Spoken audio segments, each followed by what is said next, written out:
Hi, Eric the Bearded Tool Guy. This is my KOBALT 24 volt max right angle impact wrench. I think I got a 10-inch power leg in here. This has got 4 amp ultimate output, 21700 cell. Let's try to remove it.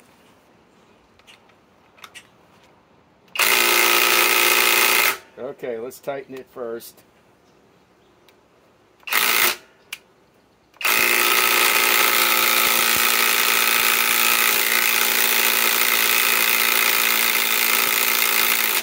Wow.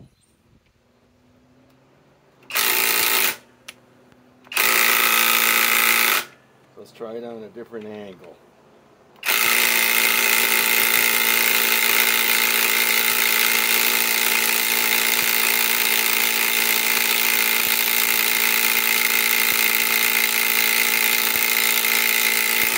Wow, that won't remove it.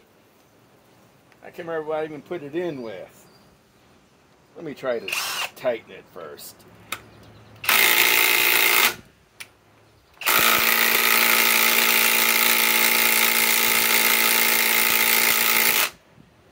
Wow. Okay, now that won't even remove it. Man, this is some bitchin' wood. Yep. Well, you can't win them all, I guess.